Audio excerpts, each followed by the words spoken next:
So I would like to... Oh, hang on, I haven't got a drink. No, that's... Yeah, bring me a big glass. That's unusual for a Fippard, actually.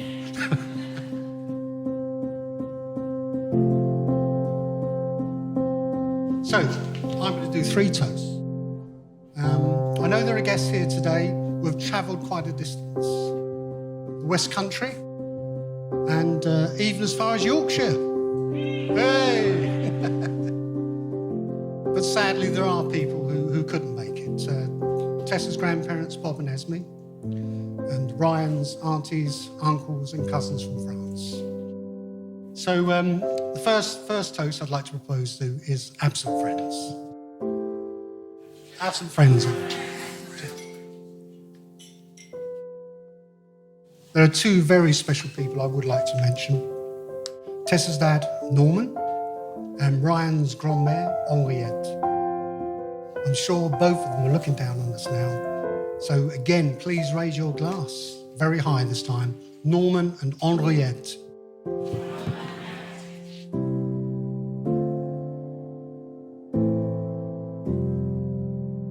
Standing here today reminded me that in 2 days' time, it will be exactly 35 years since Norman stood up to make a speech as best man at my wedding. It's therefore a great honour for me to stand here and represent him today. When Tessa asked me to do this speech, I did question whether I was the right person for the job. After all, we moved up to Yorkshire when Tessa was 2 years old. And apart from visits, Joanne and I missed out on Tessa's growth into the beautiful woman you see sitting here today. But I realised then that I know a lot more than I thought I knew about Tessa. Whenever Norman and I spoke on the phone, his pride in his daughters shone through, and never a conversation went by without a fully fledged update. How are you, Norman? Oh, I'm fine. I'll tell you about the girls, shall I? So if Norman was here with us today, he would have regaled us with a long, long list of moments of parental pride. And I thank Jackie for reminding me of some of these. Making a success of her career. Managing money, eventually. Her wonderful singing voice, especially on stage in Anything Goes. Bearing all for the charity calendar in memory of Norman. And more. I know that Tessa takes friendship to her heart, and once you're a friend for life, and there's nothing she will not do for you. Let's talk about one particular friendship that developed into something really special. I first noticed the name on the back of a certain charity calendar. Amongst the credits was a line, edited by Ryan Barker. Never heard of him.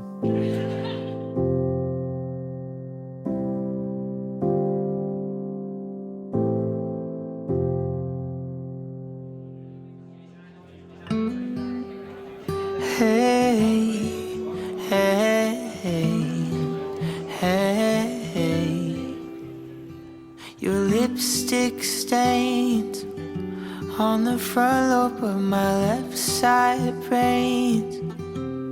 I knew I wouldn't forget you, and so I went and let you blow my mind. Your sweet moonbeam, the smell of you in every single dream I dream. I knew when we collided, you're the one I have decided was one of my kind.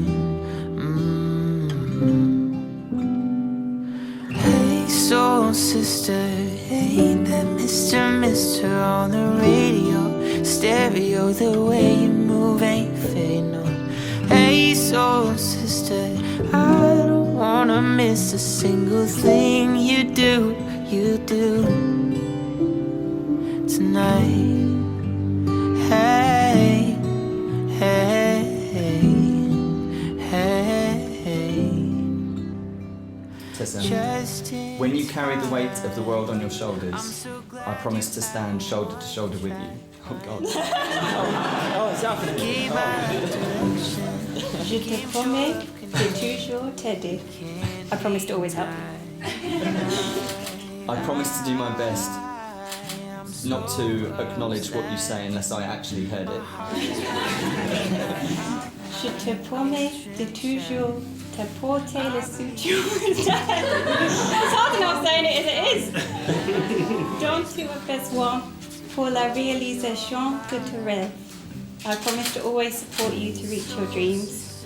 I promise to love you without reservation, comfort you, encourage you, laugh with you, grow with you, be truthful with you, and cherish you for as long as we both shall live. Je te promets d'essayer d'être la meilleure épouse possible pour toi toujours. I promise to always try to be the best wife that I can be. Hey, soul sister, hey, the Mr. on the radio, stereo, the way you move ain't fake, no. Hey, soul sister, I don't wanna miss a single thing you do tonight.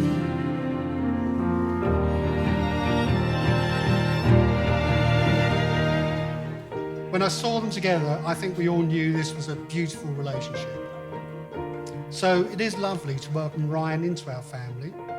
He brings much needed culture and re-establishes our family's link to France, which we last had in the 17th century. You remember that last?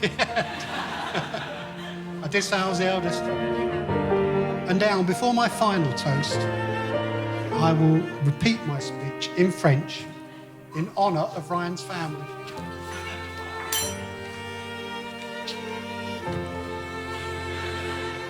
Ils se sont rencontrés, ils sont tombés amoureux, ils se sont mariés.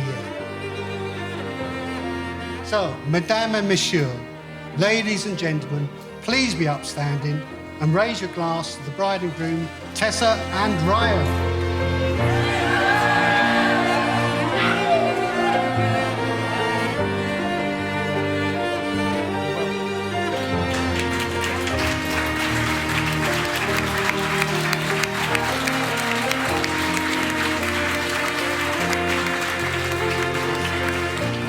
It is now my honour and privilege to pronounce you husband and wife. You may now kiss your bride.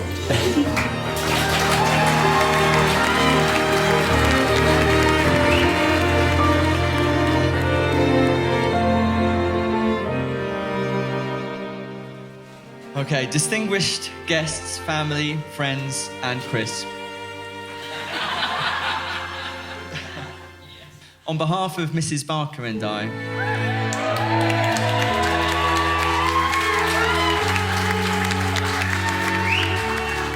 it is my absolute pleasure to welcome all of you to our wedding and to thank you so much for being here to celebrate with us. It has been a bit of a journey getting here today. We had to push our wedding back, change venues, and September was a bit of a gamble, but it actually rained really badly on our original wedding day, and I'm glad that it turned out this way because I wrote in the speech, but look at the weather today. So, we're blessed to be surrounded by so many amazing family and friends, and I can't believe I'm losing myself this early in the speech. Mum and Dad, thank you does not seem like enough. You've put up with me for 34 years, and for 32 of those, you had Chris to put up with as well. I don't know how you managed it. I'll always value your wisdom and the way you've both always encouraged me in whatever I do. Mum, you are the most compassionate, loving mum a guy could ask for, and Dad, I wouldn't be the man I am today without you. You guys are 2 in a million. Unfortunately, the French side of my family, which is most of my family, couldn't be here today for obvious reasons. So for when they watch this back later, I'd like to say, je vous aime tous, et nous viendrons en France pour vous voir et célébrer avec vous aussitôt que possible. I'd like to say a big thank you to the Fittipaldi clan for welcoming me so warmly into your ranks. I won't go around naming names because there's so many of you, but you've all been lovely right from the start. So thank you guys. I need to mention Bob and Esme, Tessa's grandparents, who couldn't come today. Their incredible support is one of the things that's made all of this possible today. and our lives have been touched by them in so many ways. We'll never be able to thank them enough. I had to mention them in the speech. Jackie, thank you for producing such a pleasant daughter. And for having made me feel like family right from the beginning. Whether we're waltzing around a room, playing Beat Saber on a VR headset, or enjoying one of our regular fish and chips, you've always made me feel right at home. You're a frickin' awesome mother-in-law, just like the t-shirt you bought me a few weeks ago says. I hope you feel that you've not lost a daughter, but gained a frickin' awesome son. There is one person missing from this table today. That's Tessa's dad, Norman. I never had the pleasure of meeting Norman, but I intend to approach this marriage on the understanding that he's sitting up there somewhere, pipe in hand, looking down and keeping a watchful eye over things. One thing I am absolutely certain of is how proud he would be of the woman that you've become, Tessa. I have it on good authority that you and he are quite similar in a number of ways. Both incredibly kind and selfless, sharing a sense of humour and a natural urge to care for others. So he may not be here in person, but he's definitely here in spirit in you. Chris, the title of best man fits you like a glove. You are such a great guy, and the courage you've shown over the past few years in achieving so many amazing things is truly inspiring. I feel honoured to have you as my best man. Yeah.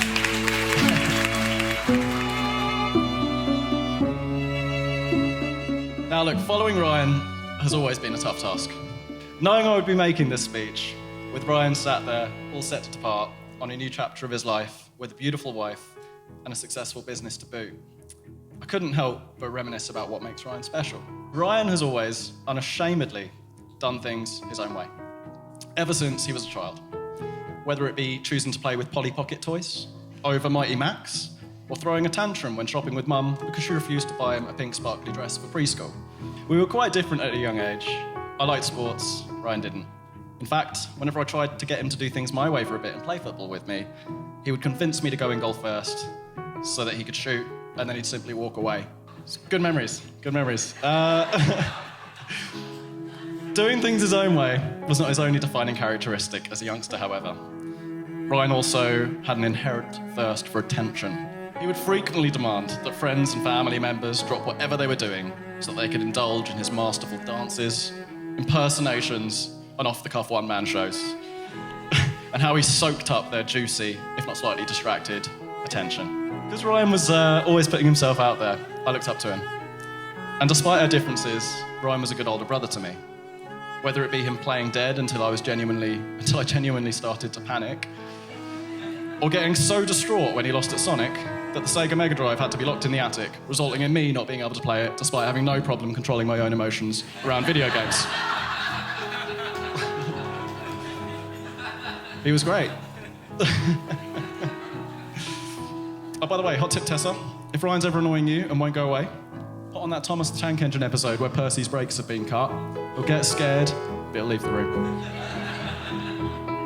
All jokes aside, throughout all of this, I've looked up to Ryan and even mimicked him.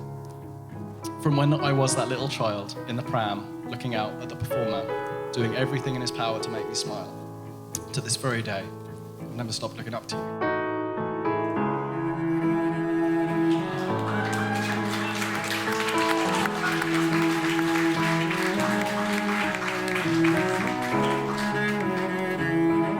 Friends will tell you that when in need, he's the person they call. That Ryan will drop everything to support them. You inspired me to take part when I didn't want to create when I didn't believe I was creative, and you've inspired me to be generous in my time for those that need it. I haven't even got to the hard bit yet. Hang on, this next line.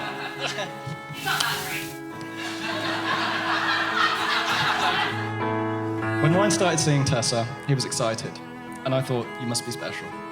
When I met you, I instantly knew you were a keeper. When Ryan met you, Tessa, he was a good man, but you've since made him a great one. Your kindness, understanding, and massive reserves of patience have allowed my brother to become his best self. You work so hard to help those around you. You're beautiful inside and out, smart, genuine, compassionate, and caring. I always knew that Ryan finding his perfect other half was going to be a difficult task. But in you, he's found something special. I'm extremely happy and proud to be able to call you my sister.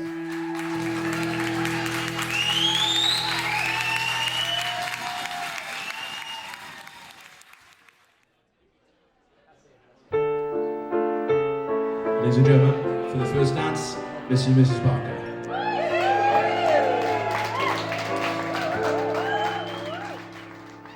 Songs and melodies change and sway, but they still stay the same. The songs that we sang when the dark days come are the songs that we sang when we chased them away. If I ever found a pot of gold, I'd buy bottles untold of the nectar of the vines. 'Cause I'm gonna die with a twinkle in my eye, 'cause I sang songs, spun stories, loved, laughed and drank wine. Tomorrow is another day. The cats are out to play. That old rusty spaceship wants to sail into the Milky Way again on a river of red wine. Run, run, run, run, run, run, run, run, run, run, run, run, run. Let's have some fun, fun, fun, fun, fun, fun, fun, fun, fun, fun, fun, fun, fun, fun, fun. We'll drink, drink, drink, drink, drink, to drink, drink, drink, to drink, drink, drink. A toast to the sun, sun, sun, sun, sun, sun, sun, sun, sun, sun, sun, sun, sun, sun. Run, run, run, run, run, run, run, run, run, run, run, run. Let's have some fun, fun, fun, fun, fun, fun, fun, fun, fun, fun, fun, fun, fun, fun. We'll drink, drink, drink, drink, drink, to drink, drink, drink, to drink, drink, drink. A toast to the sun, sun, sun.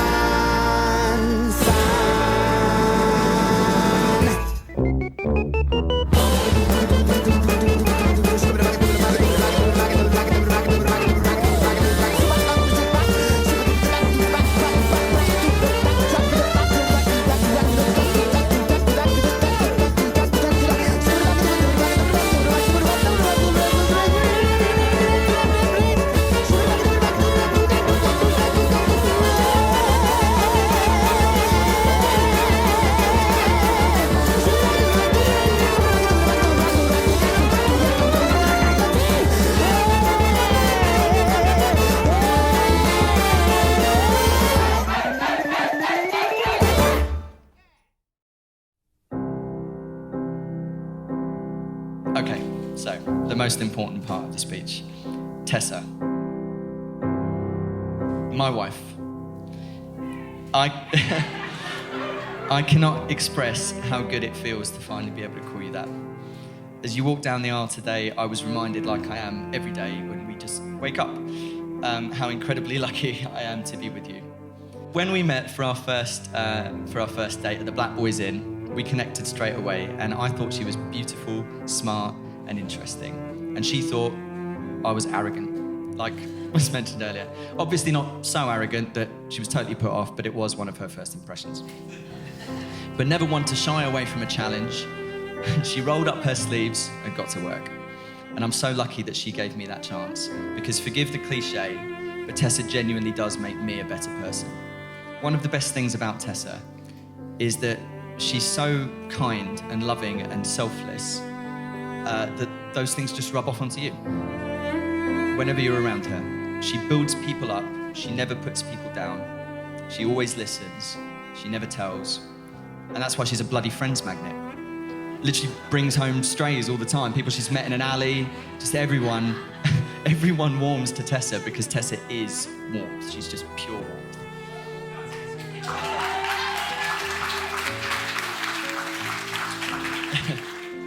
I love that we can be so stupid together.